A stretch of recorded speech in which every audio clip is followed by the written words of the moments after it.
अपने पराए। घर की लड़ाइयाँ कितनी भी हो, लेकिन ये भी सच है कि किसी पर कोई आपत्ति हो तो अपना ही परिवार साथ देता है। भैया, मेरे पीछे पुलिस लगी है, प्लीज मुझे बचा लो। रवि और राज दो भाई, लेकिन दोनों में कभी नहीं पटी। अरे क्या हुआ छोटे, क्या कर दिया तूने? अरे कुछ नहीं भैया, मेरा दोस्त है ना राजू, वो मुझे लेकर बैंक गया था। मुझे नहीं पता भैया कि वो वहाँ बैंक लूटने जा रहा है। मैं उसके साथ बैंक में घुसते ही सीसीटीवी कैमरे में दिख गया हूँ। अब पुलिस मुझे ढूंढ रही है भैया, मुझे बचा लो। राज कुछ सोचता है, फिर कहता है, ओके, तुम यहीं रुको, मेरा एक दोस्त पुलिस में है, मैं बात करता हूँ। तभी वहां रवि की बीवी राज की बीवी के साथ आ जाती है। तुम लोगों के घर जब तक पुलिस का आना जाना है, बच्चों को यहीं छोड़ दो, उन पर असर ठीक नहीं पड़ेगा। तभी वहां पुलिस आ जाती है। चलो चलो, कौन है रवि, थाने चलो। मैंने कुछ नहीं किया, मुझे कुछ नहीं पता। अरे वो तो पुलिस स्टेशन चलकर ही पता चलेगा कि कुछ पता है कि नहीं, चलो। कहानी का फ्लैशबैक। भैया, मुझे मेरे मकान में हक चाहिए ही चाहिए। अरे लेकिन छोटे, अभी मेरे बच्चों पर काफ़ी खर्चा है, तेरी भाभी की भी तबीयत ठीक नहीं रहती, बजट बिल्कुल नहीं है कि मैं अलग होकर रहूं। देख लो भैया, 1 महीना है तुम्हारे पास, जल्दी से घर खाली कर दो। अरे कैसी बात कर रहे हैं भैया, मेरे शरीर में अभी इतनी हिम्मत भी नहीं कि घर को खाली करें। तो क्यों अपना पोषण बेचा भाभी? अरे तुम तो जानती हो, पिताजी की बीमारी के कारण उन्हें हमारी ज़रूरत थी, कैसे आते पैसे। ससुर जी तो बूढ़े थे भाभी, उनकी बीमारी में भी पैसे लगाना कौन सा अकल का काम था? तो क्या पिताजी को मैं मरने के लिए छोड़ देता?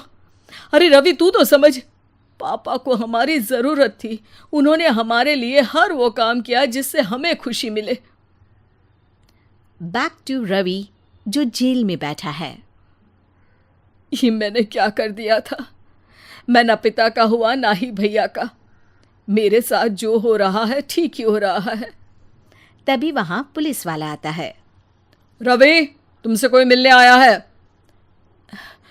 भाभी, आप यहाँ क्यों आई? पुलिस स्टेशन है ये भाभी। भैया, आपकी जगह मेरा भाई होता तो क्या मैं नहीं आती? अच्छा, ये खाना ले लीजिए, खा लीजिएगा। आपके भैया लगे हैं वकीलों और पुलिस वालों से बात करने में, डरने की कोई बात नहीं। जब आपने गुनाह किया ही नहीं तो सज़ा भी नहीं मिलेगी। रवि भाभी को देखकर रोने लगता है। घर में साक्षी चुपचाप बैठी होती है कि तभी सोनम कहती है, अरे साक्षी, क्या हुआ? परेशान क्यों हो रही हो? भाभी, अभी अभी पुलिस स्टेशन से खबर आई है, इन्हें बड़े जेल में शिफ्ट किया जा रहा है। मैं क्या करूंगी भाभी?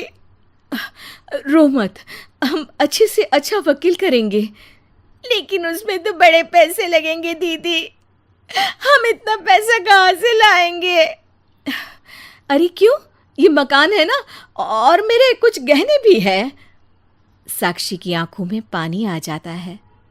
पर दीदी, ये तो आप और भैया की मेहनत की कमाई है। पापा के बाद भी तो हम लोगों का सब खत्म हो गया था। पापा को तो बचा नहीं पाए, लेकिन भैया को ज़रूर बचा लेंगे, और भगवान चाहेंगे ना तो दोनों भाई मिलकर इससे भी बड़ा मकान खड़ा कर लेंगे। साक्षी। थोड़ी देर में राज वहां आता है। सोनम सही कह रही है साक्षी, पैसों की कमी के कारण किसी भी बेगुनाह को सज़ा नहीं मिलती। राज एक अच्छा सा वकील करता है। सोनम और साक्षी बचाए पैसे और अपने गहनों को बेचकर रवि का केस लड़ते हैं और जल्द ही रवि जेल से बाहर आ जाता है।